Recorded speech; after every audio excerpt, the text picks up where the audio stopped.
Buenas tardes, soy la doctora Beatriz González, soy ya vicepresidente de SIBIM. Es un gusto para nosotros presentarles el último webinar de este año y será sobre inteligencia artificial, la presentación de la doctora Fiona Gilbert. Gracias a todos ustedes por estar conectados. Gracias, doctora Beatriz González. Buenas tardes, mi nombre es Dalia Bendaño, soy radióloga de mama acá en México y bueno, voy a dar a brief introduction for Dr. Fiona. I will try to do this bilingual, but let me start in Spanish if you don't care, Dr. Gilbert. So, la doctora Fiona Gilbert es profesora de la Universidad de Cambridge en Reino Unido. Y bueno, su investigación se centra en las técnicas de imagen relacionadas con la mama y la oncología. Ella es past president de USOBI y ha llevado a cabo diferentes investigaciones en cuanto al tamizaje de riesgo por resonancia magnética, tomosíntesis, ultrasonido y tomografía por emisión de positrones. Desde 2012, la profesora Fiona Gilbert ha recibido diferentes becas y grants donde ella ha sido financiada para sus diferentes investigaciones.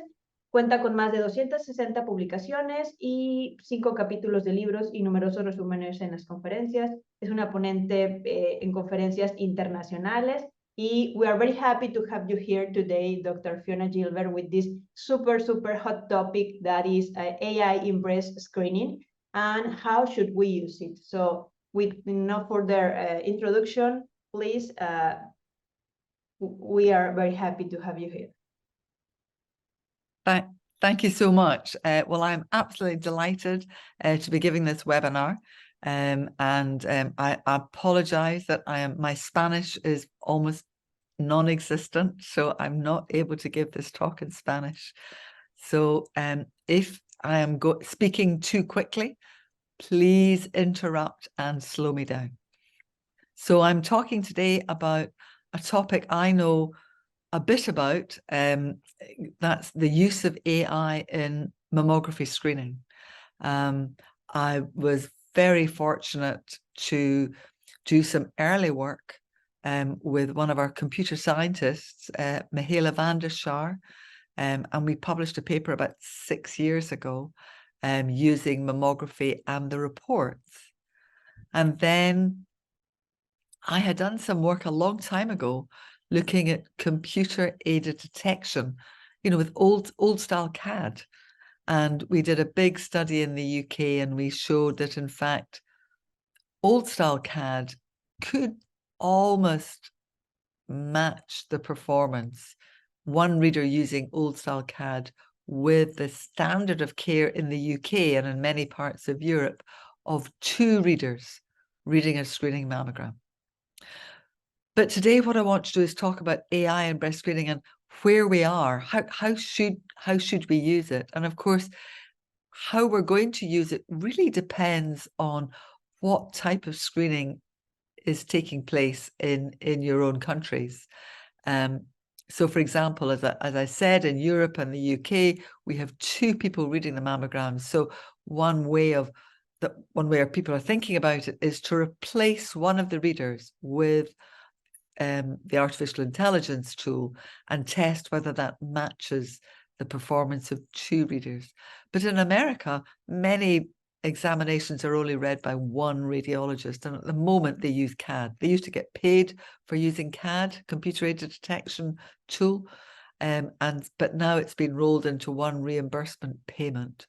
So the Americans are going to be using AI differently, I think, compared to the Europeans. And it will be good to discuss what's happening in South America at the end of this talk. So I'm going to talk about how I think we should be using it in the UK and maybe in some parts of Europe. These are my, I do consultancy with Google and Chiron, and these are my research collaborations. They're mainly AI companies because we wanted to test and evaluate their tools. Volpara is a breast density company, but ScreenPoint, Lunit, Morantix, who did the Vara tool, Curemetrics, Hologic, GE Healthcare, Bayer, GSK, and Rhino Health. So obviously Hologic's a mammo company, but they have their own density tools and AI tools. GE Healthcare developing their own, and Bayer developing platforms for hosting AI tools. So these are my different research collaborations. So Geoffrey Hinton worked for Google. He recently retired from Google, actually. And he was the one who was predicting the demise of the radiologist. He's a Brit who ended up living in Canada. Well, he's a British Canadian. He ended up living in America. And he was involved. He took part in the early developments with Fei Li, who was the one that developed the visual recognition system. So she's a computer scientist based in Stanford, and she was the one who developed the algorithms to tell the difference between cats and dogs. And you know, she was the one that it was inspired, where people were uploading all these images and they were developing tools for visual recognition. And what Geoff Hinton did was he worked with her, and he then worked with other computer scientists, really developing the field. And he's widely regarded as a father of AI, you know, splitting his time between Google and the University of Toronto, but now recently retired, I think, back to the UK. Interestingly, he's a cognitive psychologist as well as being a computer scientist. But he was the person that said, I think that if you work as a radiologist, you're like Wile E. Coyote in the cartoon. You're already over the edge of the cliff, but you haven't looked down. There's no ground underneath. And he said, and people listen to him in the UK, sadly, people should stop training radiologists now. He said, it's completely obvious that in 5 years' time, deep learning is going to do better than radiologists. So that was in 2016, and you can find this video of him on the internet when he's saying this. So that was November 2016. He said, you know, they're going to be better, the AI tools, in 5 years' time. But actually, this post from Stanford, and this is from Andrew Neeb, who again, another computer scientist, he said, should radiologists be worried about their jobs? Breaking news, we can now diagnose pneumonia from a chest x-ray better than the radiologists. And look, that was only a year later. In fact, less than a year later from Geoff Hinton's prediction. So the field is moving really, really quickly. And it's that old maxim, the pace of change is really, really rapid, but actually the rate of adoption is often slower than we think it's going to be. And I think that's what we're seeing. We're seeing all these AI tools being developed really, really quickly and coming to the market, but actually we're being relatively slow in changing and adopting the different techniques. So how do I think that AI can help breast imaging? Well, what I really want it to do is improve radiologist performance. I think that's good for our patients. And I think when we've got a double reading system, it would be great to have it as an independent reader. And in fact, the Americans think it would be great as an independent reader because they can get rid of all their normal examinations.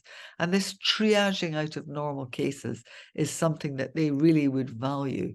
So it means they could then just very quickly flick through the cases that the AI tool says are normal, and then spend more of their time working out the cases which they think might be abnormal. Now, I particularly want an AI tool to stop me missing cancers. I don't know about you, but if you're screen reading, you can get tired. It's often at the end of a working day. And actually, I would like a prompt. I like a tool that says, hey, you've just read this case as normal. Actually, look again. You know, I want something that's going to alert me to the case to say, look, there's a cancer in this case. There's a very high likelihood score from the AI tool that there's a cancer on this mammogram. So I would like that to stop me missing cases. And then the other area, which I think is actually really exciting, you know, as well as those diagnostic performance tools, diagnostic accuracy tools, is an AI tool that will tell me how frequently I should be screening a patient and if I should be offering them supplemental imaging. So a risk prediction tool and also a masking tool. A masking tool would be super helpful. You know, rather than just take all women who have got BIRAD C and D breast density and offering them ultrasound, I'd like something much more sophisticated, which could say, yeah, we think there's a cancer here. There's a high likelihood there's a cancer being hidden by the dense breast tissue. This woman deserves an ultrasound or even an MRI scan or a contrast mammogram. So in the UK, so I apologise, this is very UK-centric, but it's what I really know about. So in the UK, we do 2.2 million mammograms a year. And in the UK, we're still doing 2D mammography. We're doing a big trial of tomosynthesis, but at the moment, we haven't adopted that for routine practice. So we invite women between the ages of 50 and 70 every 3 years. 2.2 mammograms are read twice, so that's 4.4 million examinations need read in the UK. We've got a low recall rate, is about 4%, but that still means there's 132,000 women need to come back and have further imaging, ultrasound and a biopsy perhaps. So this is a big manpower challenge and it's a very repetitive task. So what can we do about it? And the other thing we know, I talked about improving radiologist performance. Now, I'm sure this audience are all expert and you're all really good at reading mammograms and you don't have a problem with missing cases or whatever. But actually in the UK, and we know this from doing regular performance testing, so this is taking test sets of mammograms. You know, we take 60 cases and maybe there's 20 cancer cases in them, and radiologists have to read them under test conditions and they submit their answers, and they do this twice a year. So they're doing 120 cases a year. And from this, we can get a performance measure of how good they are at detecting cancer and what their recall rates are. And what we can do is then plot out their performance. So these two graphs that I'm showing you are individual radiologists' performance in the UK. And you can see there's wide variation. Some are, you know, have got very high recall rates and low cancer detection, which is that top left-hand side here. I don't know if you can, can you see my mouse? Can you see my arrow here? So top left of this graph, low cancer detection rate, sorry, beg your pardon. This is the cancers on the y-axis and the recall rate on the x-axis here. So this reader here is fantastic. They recall very few cases and they pick up loads of cancers. So these readers are all performing really, really well. It's these people down here that we're worried about because they're recalling lots and lots of cases and they're not picking up very many cancers. So there's this wide variation in performance.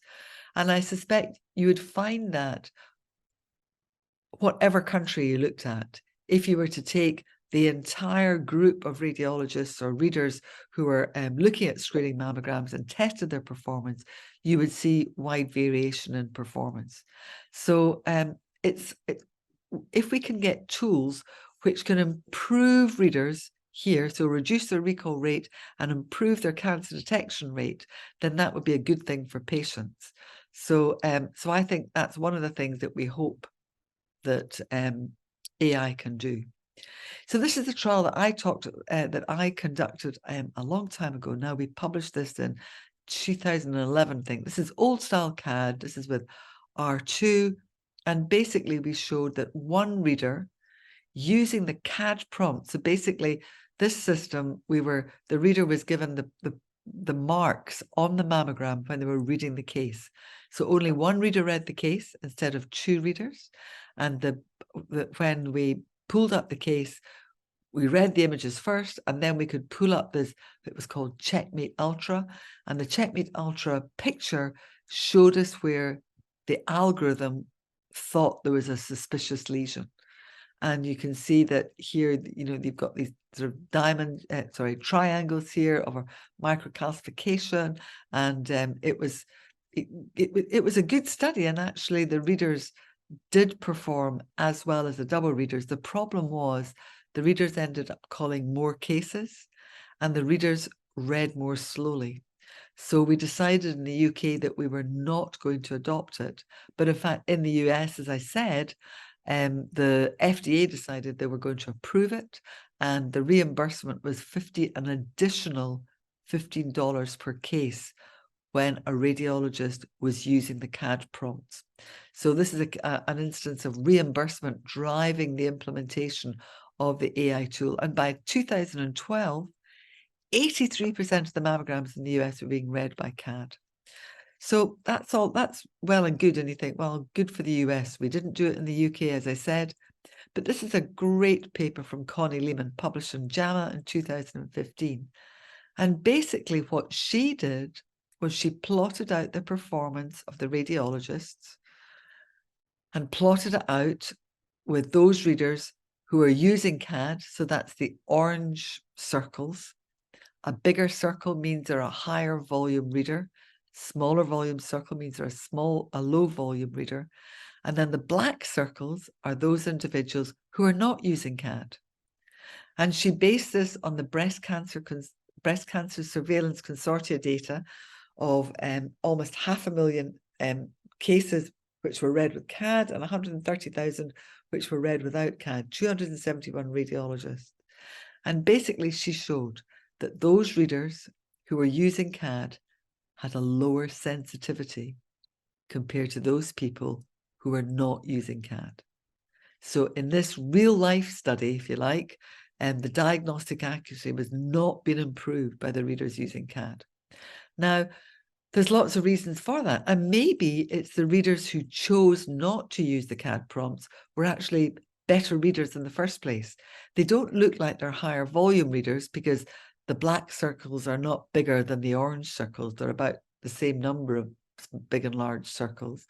But maybe they're just a bit better. And so there's lots of reasons that this might be the case, that for this result. But often readers get over-reliant on CAD prompts. And we know with the old style prompts, back in the 2011, or when we were doing the study, that it was only picking up about 85% of the cancers. And so if a reader becomes over-reliant on a prompt, then what's happening is that the reader is then ignoring a cancer if it doesn't have a prompt on it. And that's why we always recommend read the mammogram first before you switch on the prompts. Don't be swayed by the machine, because yes, be prompted by it and improve your performance, but beware that the AI tool doesn't always pick up all the cancers. And we know the radiologists can perform really well. So there's a number of publications now, and these are all kind of retrospective study. This is a study from Alexander Rodriguez Ruiz from Holland, and basically it was a reader study of 14 radiologists who were working with and without new AI. And basically he showed that of the 240 test cases with 100 cancer cases, that in fact those working with AI, when they were working with the AI, they were performing better. They were picking up more cancers compared to when they didn't work with AI. So this is one of the studies. And this is Emily Conant, lovely paper here, when she was doing very similar thing with looking at tomosynthesis. And of course, tomosynthesis, because of the large number of images that you get with tomosynthesis, it really lends itself to working with AI. It's really helpful for speeding up your reading when you're looking at the multiple slices through the breast. So here she showed that in fact readers, it was a multi-reader, multi-case crossover design, 24 radiologists, 260 cases with 65 cancers. And she found that the readers, when they were using CAD, increased their sensitivity by 5.7%, but they did decrease their specificity by 7.2%. And this is a lovely video I'm going to play you. So this is basically what Emily is showing is the different reader performance. So that she's again showing this issue that readers vary in their performance. She said they've got wide variation in their performance when they're reading without the tomo. And again, we've got the large circles here are the high volume readers. Small circles are the low volume readers. And again, we're plotting sensitivity here against the recall rates here, the specificity. So this is without the CAD prompts, but when the readers then reread the cases with the CAD prompts, look what happens to their performance. Oh, well, that didn't work, did it? Let's go back here. See if I can play this.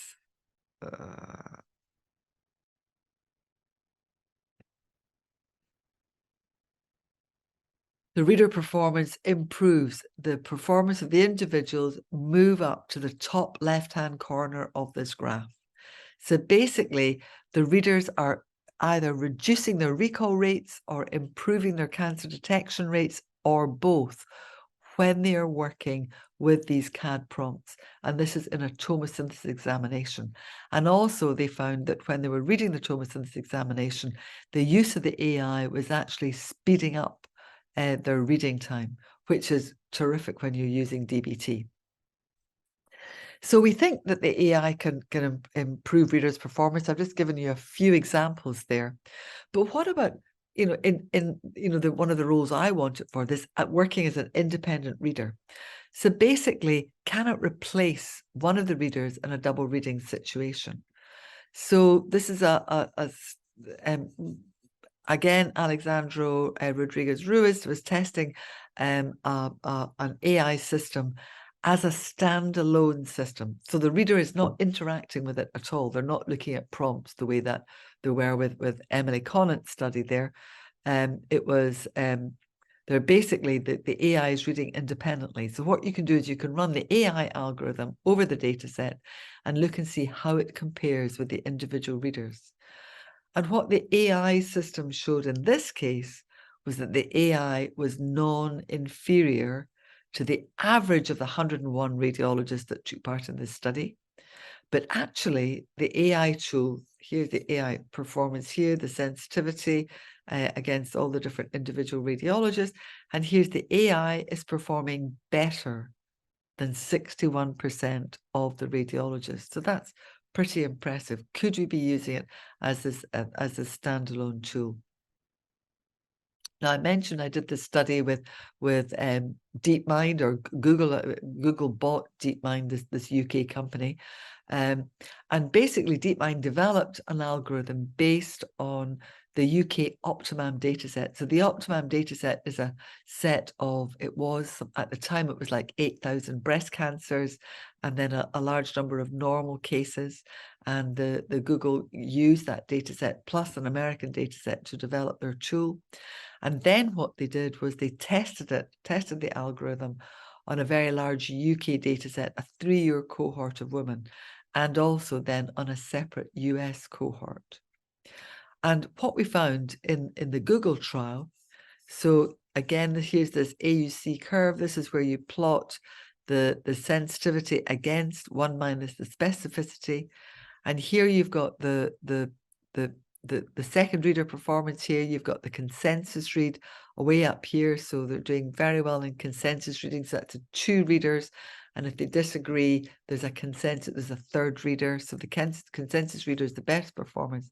And in fact, the AI tool is just below the double reading here and the consensus read, but it's above the performance of the first reader.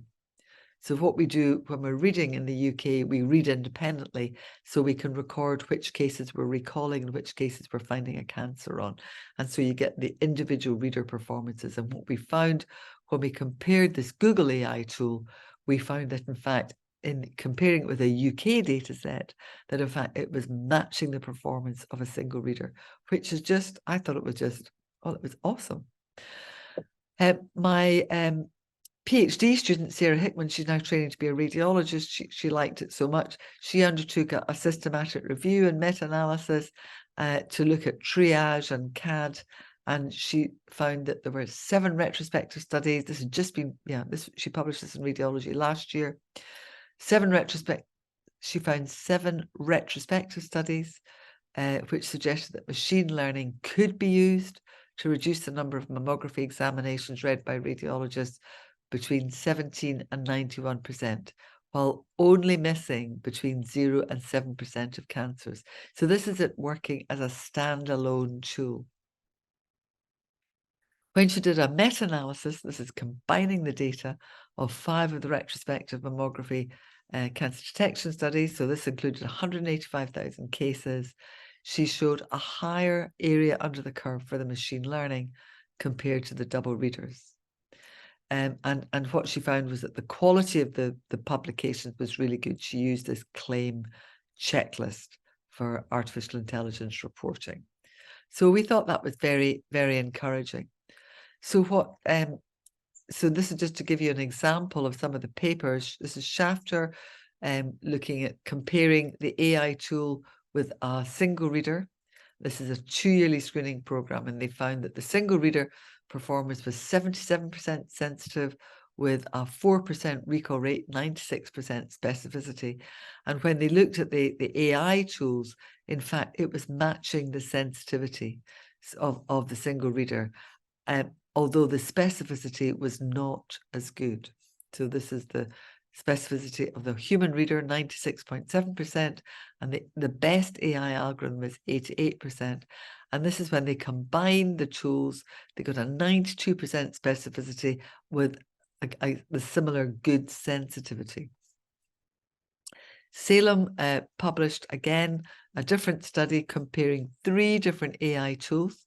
Again, they had very similar high sensitivity and very high specificity, and you can see that when they held for the AI tool, you can put a threshold. You can choose which threshold you want the AI tool to mark the cases or to recall the cases.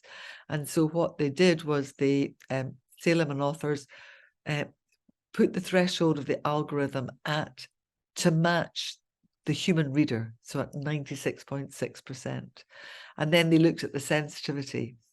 And here they've got AI1 is outperforming the human reader at that 4% recall rate. So this is really impressive for algorithm 1. And the 2 other algorithms not doing so well. What we did, or what Sarah did for her PhD, so I'm just going to have a quick drink.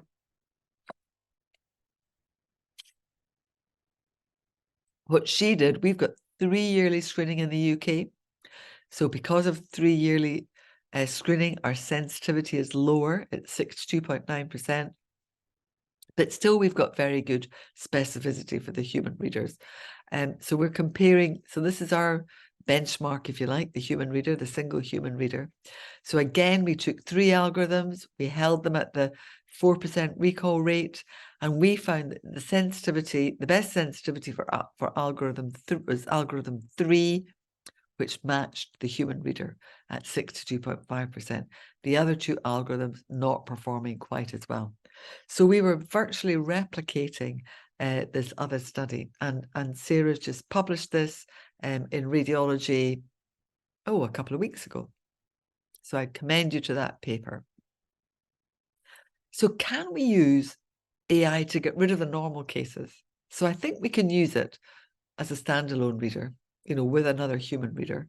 But could we get rid of maybe 50% of the cases or 60% of the cases, because the AI tool could reliably show us which cases were definitely going to be normal and we weren't going to miss a cancer. So why do I say this? This is a slide from Nico Karsemeyer. He's the inventor of ScreenPoint. And basically what their tool is doing, it can identify the normal mammograms or those cases with a very low likelihood of there being a cancer on them. So this is a transparent score, the ScreenPoint tool, and basically it can put a whole set of mammograms into deciles. So basically into buckets of 10%. And the top 10% are going to host at least 70% of the cancers. And then the next 2 lower 10% categories, so 80%, 90%, 100% scores, or 8, 9, and 10 scores, then you're going to get the majority of the cancer cases. So if you said, okay, I'm going to everything that the AI tool scores above 5, so 6, 7, 8, 9, 10, then I'm going to have read by a human reader, and I'm going to pick up these cancer cases, and I'm just going to have the machine read what scores 1, 2, 3, 4, 5, the AI score 1, 2, 3, 4, 5. So I'm going to miss very few cancers if I do that.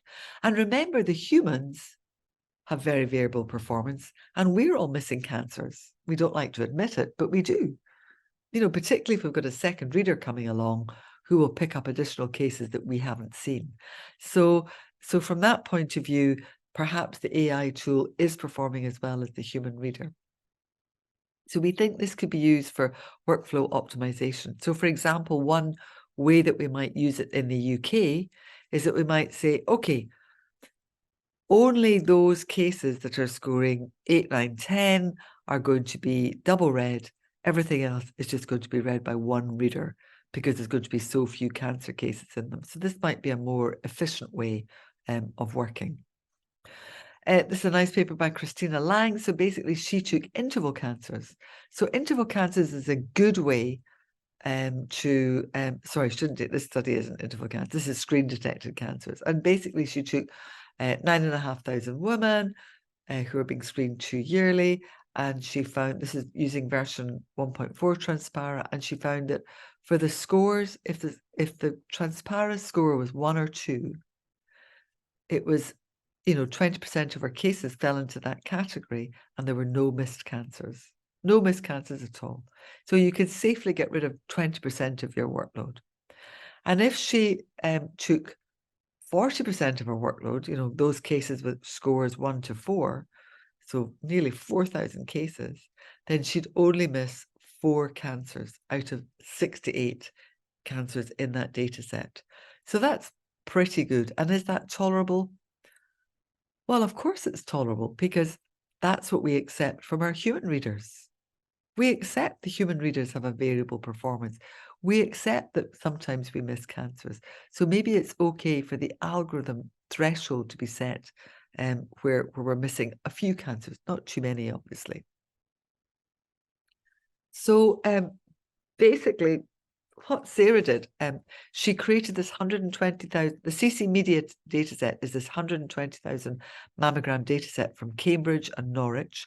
And basically it's 120,000 women who've had a series of mammograms at 3 yearly intervals. And we've got all the screen detected cancers, and we've got the interval cancers, which occurred between the screens. So she was able to say, okay, can we triage cases? Can we look at this data set and see how many times the algorithm could get rid of cases and how many cancers would be missed? So this is the data from other studies, you know, from Adam Yala, Christina Lang, Deborah, Lauritsen in 2022. And basically they say, okay, you could take away 19% of the cancers and, you know, miss 1% of the screen detected cancers and reduce your false positives by 3.4%. Lang found something very similar. Dan Brower said, actually, you could rule out 60% of the normal cases and miss no cancers. Lauritsen said something very similar, 63%, and miss 1.5% of the cancers. We found using our same 3 algorithms that I showed you earlier, if you could rule out 35% with algorithm 1 and miss 1% of cancers, but you decrease your recall rate because you're reducing the number of false positive examinations. So that's a big upside. And the other 2 algorithms were able to rule out over 50% of the cases, only missing 1% of cancers and getting rid of, you know, more than 20% of the false positives. So that looks very promising, this triage, working as a triage tool.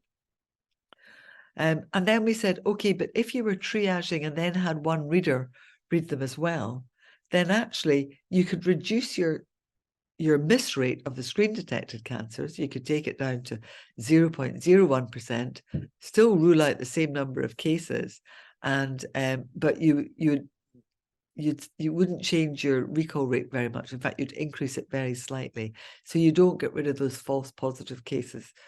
You can see that, you know, actually there are increased false positive cases. So what about my bête noire? I just hate missing things. I think everybody hates missing cancers. It's such a horrible feeling when someone shows you a mammogram from a couple of years later and you see the cancer and you look back and think, oh, actually there was something there, I should have called it. So I think it would be fantastic if there's an algorithm which stops us missing these subtle lesions. So this is where Christina Lang looked at her interval cancer cases. She used, I think she used Transpara, and basically she found that, in fact, 19% of interval cancers could be detected by the algorithm. They were scored 10 by the Transpara tool. So, you know, that's pretty encouraging. So that means we would, you know, we would definitely get an improvement in our performance, because it would be picking up, if we just concentrate on the score 10 cases, that's 10% of the cases, then we could get 20%, or certainly 19% of the interval cancers, which would be great. We did a similar study, or Sarah Hickman for her PhD did a similar study in the Cambridge cohort.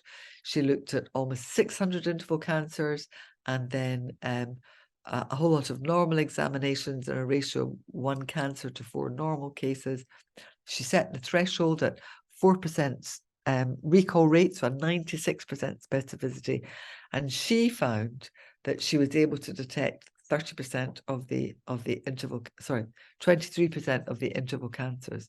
So these again are the 3 different algorithms set at the 96% specificity, and she found that you could pick up, similar to Christina Lang, you know, over 20% of the cancers.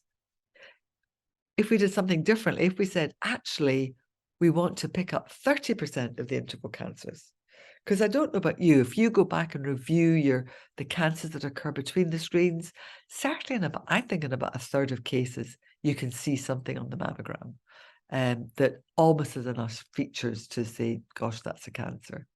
So we said, okay, if we set the algorithm threshold at recalling 30% of the interval cancers, how many cases would be recalled? And actually, the algorithms are all very similar. About 7% of cases would be recalled. So that would be an increase, because remember, in the UK, we're sitting about a 4% recall rate, and this would increase our recall rate to 7%, so quite a lot more work.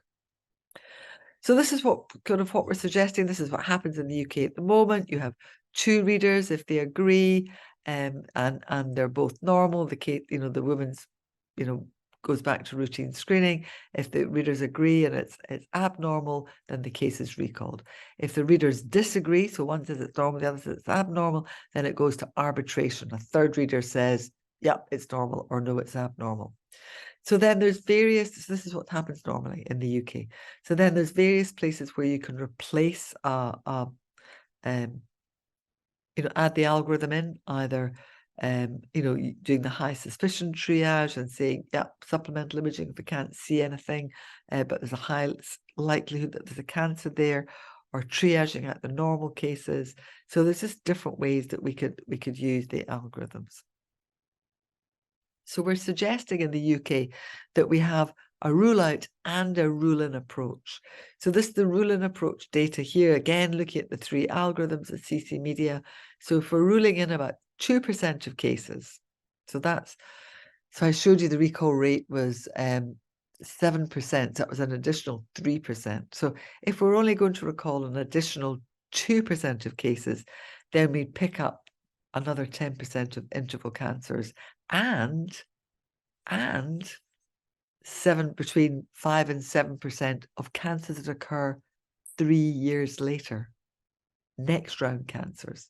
Because of course the whole point of the screening program is picking up cancers when they're as small as possible. It's about early detection of cancers. So it's not only the interval cancers that you can improve on, but also the cancers that you detect at the next screening round. So this is the issue about where do we set the threshold. So these algorithms, basically, you know, you run the algorithm over your own data set.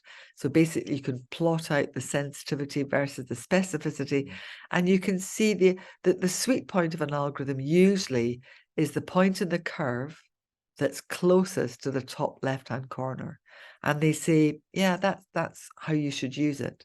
But actually, you can alter the threshold. You can alter the threshold to say, I only want to be told of the most suspicious cases, because I don't want to be recalling a whole lot of additional cases. So this will help your cancer detection rate, but not push up your recall rates. Or you can use it to rule out, and here you've got, you know, a low number of so you're going to rule out between 40 and 50% of cases, but you will miss a few cancers. So this is what we think we should do in the UK. We think we should have this combined triage approach. Then we'll have 2 readers reading the high suspicion cases, only 1 person using the low suspicion cases, and then we'll also use the algorithm to rule in those cases where the algorithm thinks, hey, be careful, we think this case is a cancer. So the issue is there's lots of different tools available, and how do we know which is best? You know, it shouldn't just be which company's offering you the best deal or which company's doing the best marketing job. So it is really important to see, well, first of all, it's important to make sure that the AI tool works in your particular population. Does it work in the women that you're screening? And that's really important test. And then the second thing is you should create a test set of your population of women and then compare the AI tools, do some independent external testing where the tool has never seen the cases before. And I think it's important to set minimum thresholds. So it may be that, so what we're going to do in the UK is say, actually, we're going to compare all the tools, but we're going to say any tool that performs as well as XYZ or as well as the first reader, then actually you can use them in the UK. We're not going to tell you which one you have to use. So we're planning a big prospective study in the UK at the moment. And then what we're going to do is we're going to basically test a whole lot of tools. I mean, there's like half a dozen out there at the moment available in Europe. And we're going to see, you know, which are the top ones. But if any of them pass a threshold, we're going to say to people, look, it's fine to use those and test those. It's terribly important to consider how many cases of recall that you can cope with. I don't know about you, but I mean, we can read 50, 60 mammograms in an hour without CAD, but I can only maybe see, if I'm lucky, 2 assessment cases in an hour. It takes me much longer to assess cases than it does to read a batch of cases. So you've got to be really careful about not pushing up the recall rates. Otherwise, our assessment clinics would just get overwhelmed. And I think use of interval cancers is a good way to see if the AI tools could improve performance.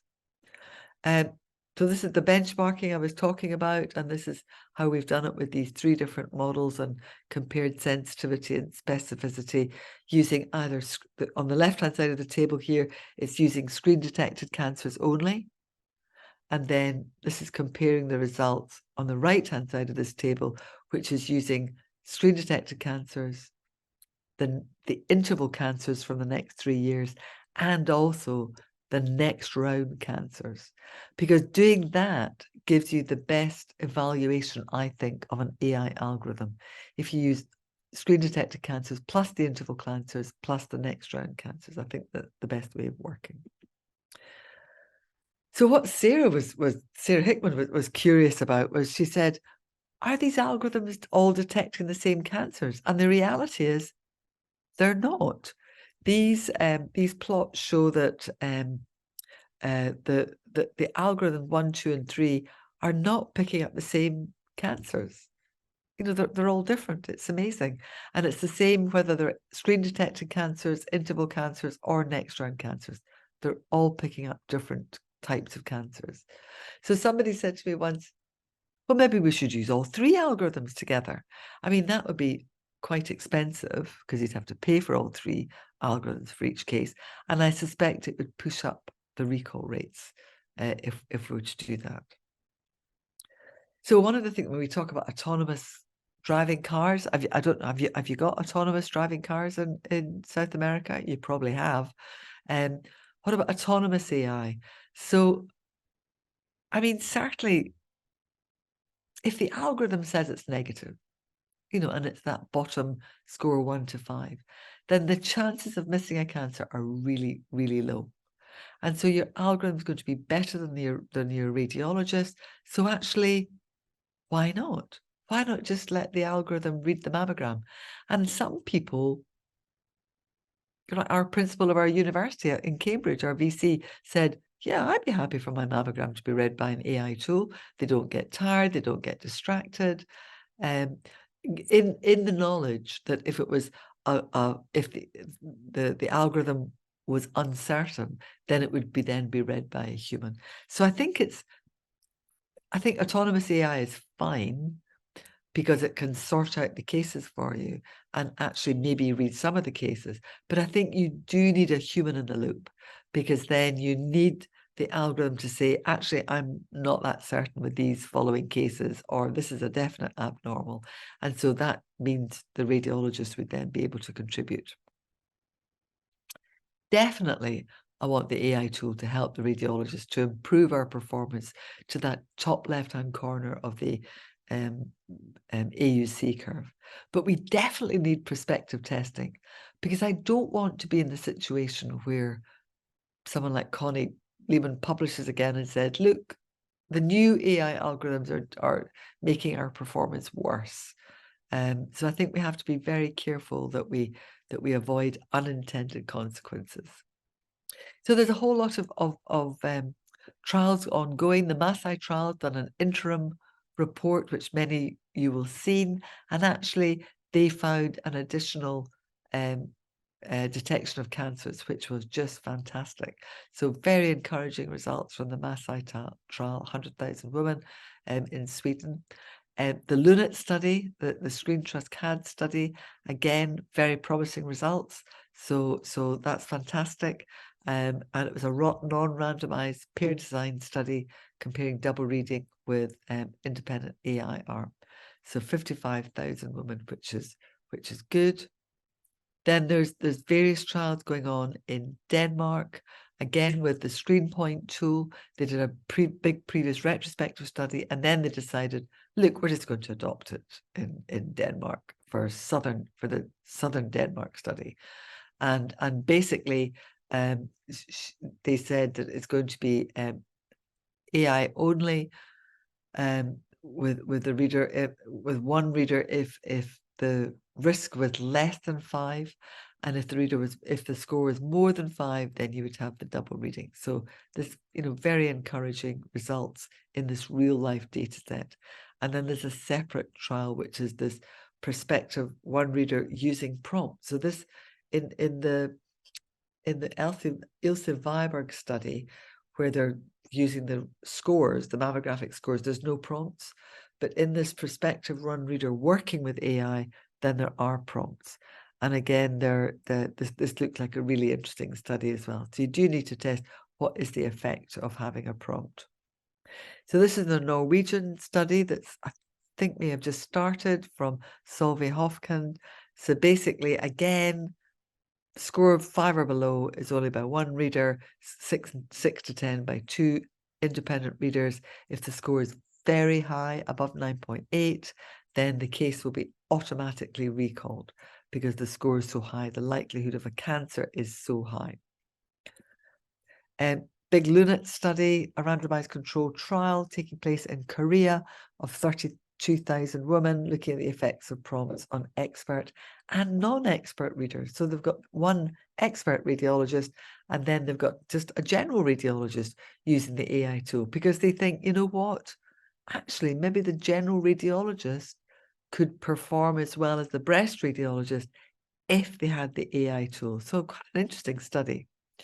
Then see, these are some of the UK studies. This is the Gemini study from Scotland with Gerald Lipp and Nisha Sharma doing a separate service evaluation in Leeds. And then there's also service evaluation going on a number of UK sites with the Chiron AI tool. And in fact, the results of the first study was being published and looked very promising. And then the AIM study is the Google tool, and basically they're looking at the effect of having prompts at the arbitration stage. So, they took all the cases where the 2 readers had recalled a case, then they gave them the AI information and saw whether or not the AI was helping the reader decide whether or not it was going to be a cancer, whether or not they should go to assessment. So I'm going to finish shortly. Risk prediction and masking, both, I think, very exciting, very important. So Adam Yala published in 2019 and again in 2021, where he looked at the Murray tool, reading the mammogram. He compared it to the Tyrer-Cuzick, questionnaire model version 8. And basically, he showed that the Murray tool was performing almost as well as the Tyrer-Cuzick model in predicting which women were going to develop cancer in the next 5 years. And then this is the bigger study published in 2021, where basically he's saying that in Boston, the Murray tool could identify 41% of cancers who would develop cancer in the next 5 years, compared to the Tyrer-Cuzick model, the questionnaire model the women would fill in, which only could identify 22% of the cancers, 23% of the cancers at a 15% kind of recall rate. So very interesting studies here. We need more information on the Murray tool. So the other issue is masking, and we've done some work with James Mainprice, looking at his masking tool, because of course in the UK we don't tell women their density. We don't do anything about BI-RADS C and D, unlike several countries in Europe and many parts of America. But I think it's too many women. It's like 40% of women, if you did all C's and D's, should be recalled for supplemental imaging. It's far too many people. But if you had a more refined tool which looked at the mammogram and said, yes, there could be a cancer hidden here, like James Mainprice's masking tool, then that might be the way to say, yeah, this person should have supplemental imaging.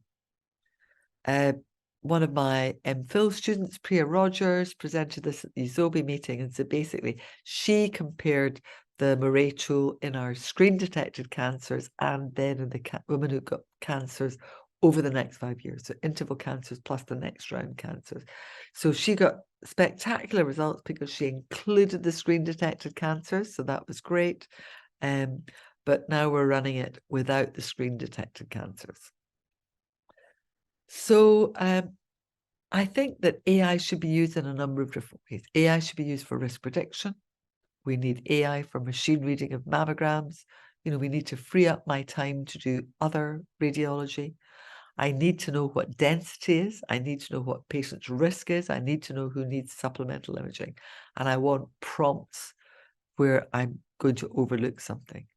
And the other place we need more imaging, more AI, is in MRI. We're doing the big Adelia study at the moment, where we're trying to develop MRI tools and do it in a swarm learning approach with other European countries. There's a number of tools that are available now for whole breast ultrasound.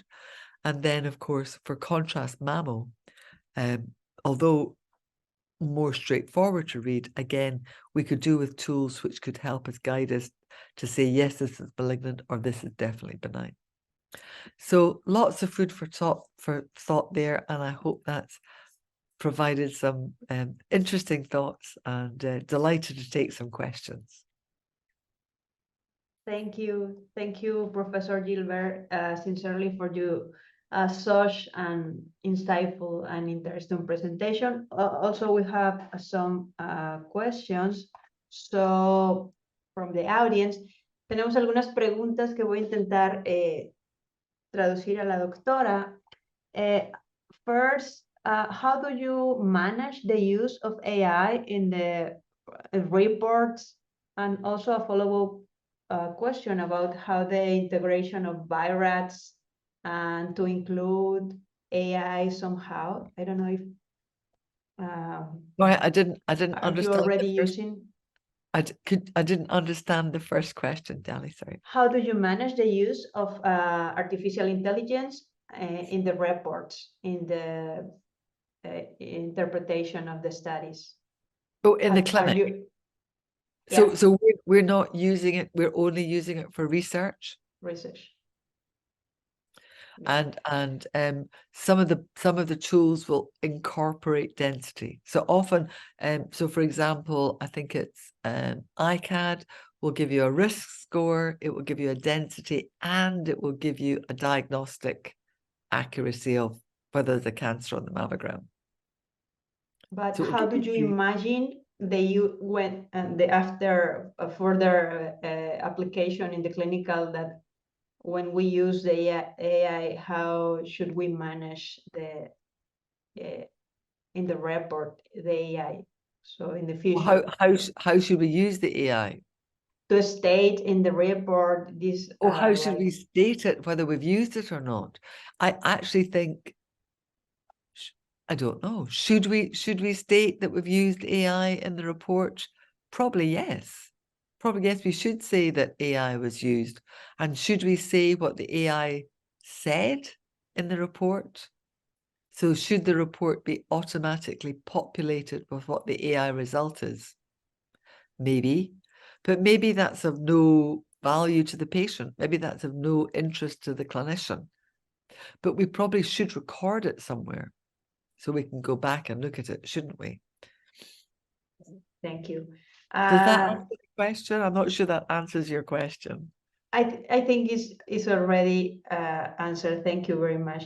So there is another interesting question about how do you see the reimbursement and legal consideration of for the radiologists and the integration of the AI into clinical practice, and what steps can be taken to navigate these potential challenges while ensuring compliance and the regulatory frameworks. So lots of excellent questions there, very important points. So in terms of reimbursement in the UK, we don't get, well, we get paid by the National Health Service. We don't get paid for the work that we do. So we just get a salary. So there's no reimbursement in the UK. It's unlike America, where there is reimbursement. And I don't think they're going to go down a reimbursement route. I think they said that the CAD fee was rolled into the mammography fee, so that I don't think they're going to then add in reimbursement in the US. I think things like the governance and the regulation and the safety aspects are all really important. So I think it's very important when you start off using AI in earnest in clinical practice that you do have some kind of auditing of what's happening. You need to audit how often your AI misses cancers, how often it picks up cancers, how often people ignore the AI prompt when it was correct. I think those are important measures that should be recorded. I have a last question, perhaps here.